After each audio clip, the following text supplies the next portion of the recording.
Hello, hello, hello, hello. Good morning. Yan mga guys.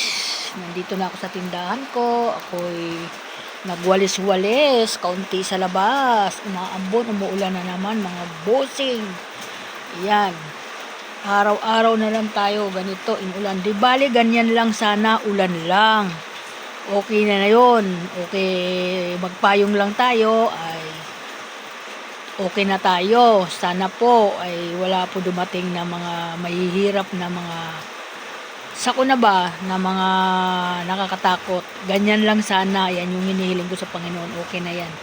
Kasi wag lang naman masyadong sobrang malalakas na ulan kasi sanhi na ikakabahan natin sa atin mga lugar.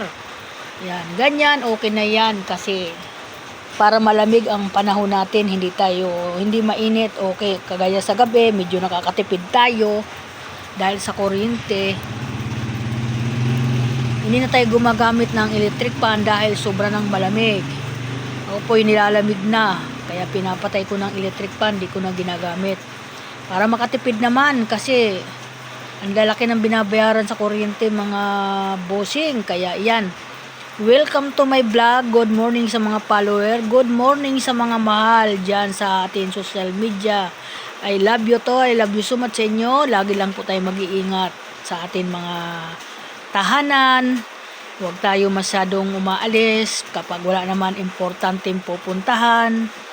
Lagi lang po tayo mag-message ba ang ating mga anak na mga pumapasok sa school ay lagi natin susubaybayan kasi mahirap po yan pag may nangyari nga mga ganyan, ang mga anak natin nasa eskwelahan, mahirap naman tayo agad-agad tayo tatakbo, ay hindi naman yan tayong may mga pakpak para ano, kaya tayo na po mga magulang ang mag-ano kung sakaling may nararamdaman kayo sa inyong sarili na medyo kayo kinakabahan at hindi kayo mapakali sa inyong sarili, huwag na po nyo payagan yung anak ninyo pumasok sa school kasi yan ang ikabubuti.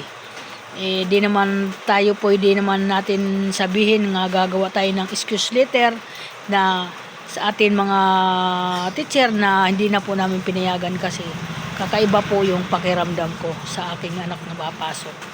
Yan po. Kasi ang mga magulang talaga, unang-unang kinakabahan tayo dyan.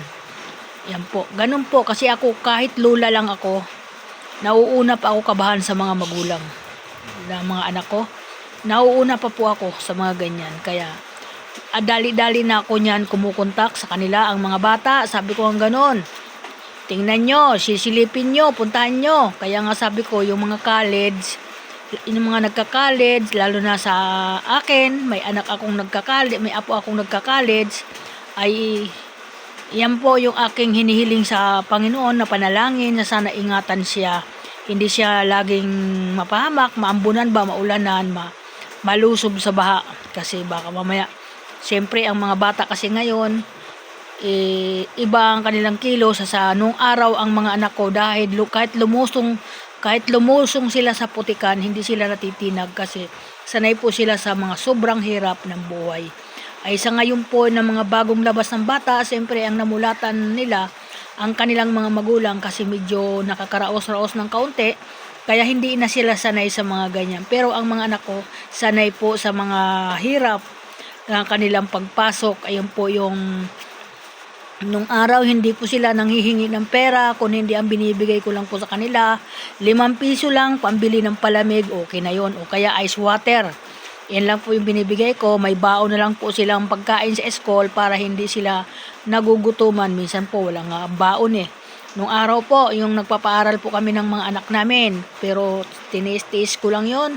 Tiniis lang din ng mga anak ko kasi alam naman nila na wala ang kanilang mga magulang. Naintindihan nila yan. Kaya yun yung pinamulat ko sa mga anak ko na makaintindi sila kapag wala ang kanilang mga magulang. Huwag pipilitin. Yan, ganun po ang itinuro ko sa mga anak ko. Kaya hanggang sa tumanda sila, lumaki, hanggang sa nakapagtapos naman sila kahit papano, ayan po ay tinandaan naman nila na nagsikap sila sa kanilang sarili ngayon at sila ngayon pinupuno naman doon sa kanila mga nagiging anak na mga magagandang asal ang ginagawa nila na matikman na magiging anak nila ng magandang buhay kahit papaano. Kahit maliit lang po ang kinikita ay hindi po nila ginawa sa kanila mga anak. Sa akin po, siyempre mahirap po ako. Kaya ganun ang nadanas ng mga anak ko nung araw. Pero wala naman kasi kanya-kanya tayong diskarte niyan kung anong maganda. Basta wag lang po tayo pabayaan sa Panginoon.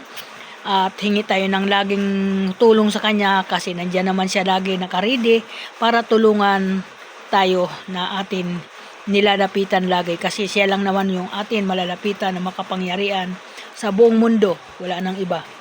Yan po. Thank you so much sa lahat. Maraming salamat at good morning everyone sa lahat ng mga iba-ibang lugar, ibang bansa. Lahat po, good morning. Sana po na lagi tayo nasa pag-iingat lang.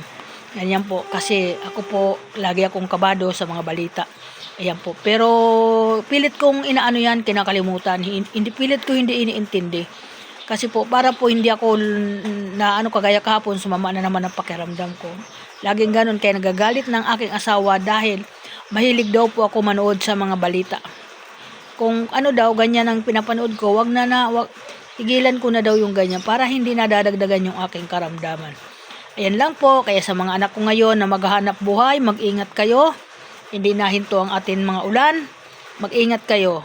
Pag alam nyong nararamdaman kayo na may naramdaman kakaiba, huminto kayo sa isang tabi na bakante. Walang mga puno, walang matataas na building. Doon kayo magpahinga at mag-obserba kayo doon, mag-massage kayo doon kung anong mararamdaman ninyo. At iyan po ang lagi kong sinasabi sa inyo, lalo na ikaw Mel, may katigasan ng ulo mo at wag masyadong iral ang tapang. Kasi kahit anong tapang natin, hindi tayo mananalo kapag ang kalikasan ay dumarating sa buhay natin. Tandaan nyo yan. Lagi tayo mag-iingat sa ating sarili. Yan po. Thank you so much. At sa lahat po ng mga anak ko na sa iba't iba't lugar, ingat kayo lagi. Yan ang nagpapaalala lagi sa ninyo ang inyong mama. Ayan. Ako si Nanay Linda. Ayan. Pasalamat po ako sa inyo. Thank you. Maraming salamat. Good morning everyone. Welcome to my vlog. Yan.